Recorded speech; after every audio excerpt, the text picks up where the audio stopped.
Bien, on a commencé par tenter de me salir avec l'affaire de la garde de mon fils. On a instrumentalisé la mère et l'enfant, et même l'UDPS, par ces jeunes qui prétendaient de l'UDPS, est passé à la télévision, me menacer. On a jeté le discrédit sur le nom, mais on ne peut pas salir le nom de Théodore Ngoï, qui ne connaît pas mon parcours dans le pays ici, qui ne sait pas que j'ai refusé le pouvoir qui m'était proposé, non seulement par le pouvoir de Joseph Kabila en personne qui me le demandait, et même par le président Tshisekedi. On m'a proposé d'exercer de hautes fonctions. J'ai posé mes conditions comme je les ai posées à l'époque de Kabila. Donc, le journaliste qui aurait écrit ou qui parlerait le fait pour d'autres motifs. Il n'est pas de bonne foi. Quelqu'un qui est de bonne foi sait que le passé Théodore était candidat gouverneur de Katanga contre justement Moïse. Et je m'opposais à Moïse sur les idées, sur la compétence, sur l'honnêteté, l'intégrité. Tout le monde sait comment le pouvoir de l'époque a tout fait pour obliger les députés à voter pour Moïse. C'est tout. Mais moi, je ne suis pas dans cette bassesse qui consisterait à aller empêcher que Moïse soit candidat. Moi, je voudrais bien que l'on s'oppose. La réalité, c'est laquelle?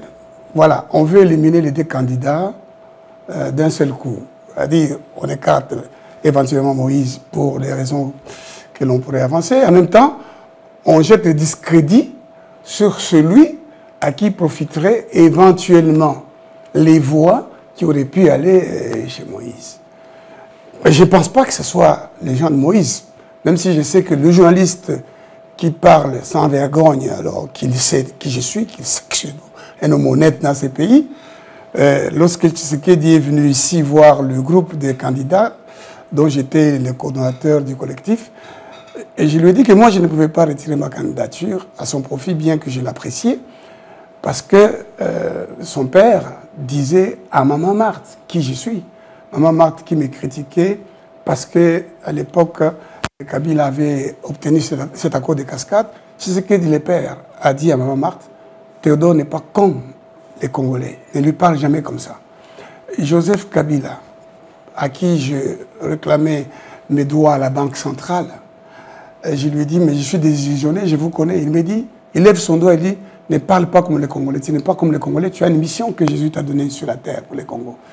Il n'y a pas un homme que le président de la République, Joseph Kabila, a approché comme moi, à qui il a offert différentes fonctions, qu'il a même nommé gouverneur de la Banque centrale. Et quand il m'a proposé ça lui-même, je lui ai posé mes conditions. Parce que je ne suis pas un politicien, moi je suis un homme d'État. La plupart des candidats aujourd'hui ont été soit avec Kabila, soit avec Tshisekedi, soit avec celui-là.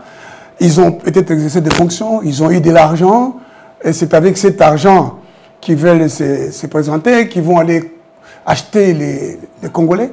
Moi, je suis venu, que ce soit en 2018, parce qu'en 2005, on m'avait arrêté pour m'empêcher d'être candidat.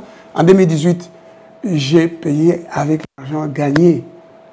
Quelqu'un m'a fait un prêt et je le lui ai rendu 2 ans après avec l'argent gagné comme avocat. Cette fois-ci, ma caution a été payée par ma banque, l'UBA.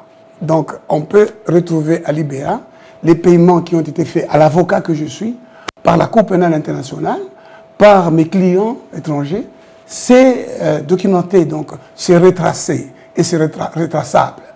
Et non seulement les gens de l'extérieur m'ont payé, dont je suis avocat, mais aussi les gens de l'intérieur. Et par ailleurs, plusieurs Congolais ont apporté leur contribution pour la constitution de la caution, et je vais leur demander d'ailleurs d'apporter leur contribution à la constitution des moyens financiers pour la campagne. Et c'est à un homme pareil qu'on oppose la bassesse contre laquelle je me suis battu par honneur et dignité, dont mon père me parlait toujours. C'est monsieur qui a parlé de moi sans se gêner en citant mon nom. C'est très bien que Théodore Ngoï, seul est candidat qui va arrêter la destruction Et donc, il faut les détruire. On a essayé de me détruire en trafiquant une photo prise dans le bureau du Kadima, le président Lasseni, à sa demande. On m'a présenté une dame comme étant ma femme, et on l'a insulté. J'ai demandé au président Denis Kadima de demander pardon. J'attends qu'il demande pardon parce que c'est une infraction qui a été commise, prévue par le code du numérique. Et j'ai dit que puisque Homme et Force, comme tout à l'heure j'ai reçu une autre autorité des médias qui est venue me voir et qui m'a dit c'est prophétique, pasteur. Oui, dans toutes les circonstances, nous qui sommes enfants de Dieu, nous voyons l'œuvre de Dieu. Alors, je voudrais dire que l'on veut certainement éliminer peut-être M. Moïse, et on s'est dit, M. Moïse risque de faire alliance avec Théodore Ngoï, ou alors il risque de demander à ceux qui voudraient voter pour Théodore Ngoï, alors il faut détruire les deux. Ou alors c'est des gens proches de Moïse qui croient me détruire de cette manière. Je ne sais pas, moi, d'où ça vient, mais j'ai dit au peuple congolais, rassurez-vous, je suis le candidat numéro 17. Le 17e jour, les vannes se sont ouvertes pour détruire tout ce que Dieu voulait détruire. Et le 17e jour, l'arche s'est reposée sur la montagne. Nous allons nous reposer sur la montagne quand vous allez me mettre à la tête de ce pays. Parce que je suis celui qui va arrêter la destruction et qui va prendre votre héritage qui est dans les poches des gens, ici à l'intérieur comme à l'extérieur. Je vais vous le rendre sous forme d'emploi, sous forme de salaire, sous forme d'accès à l'eau, à l'électricité, à des soins médicaux, sous forme des routes, sous forme des ponts, sous forme d'un budget géré de manière saine.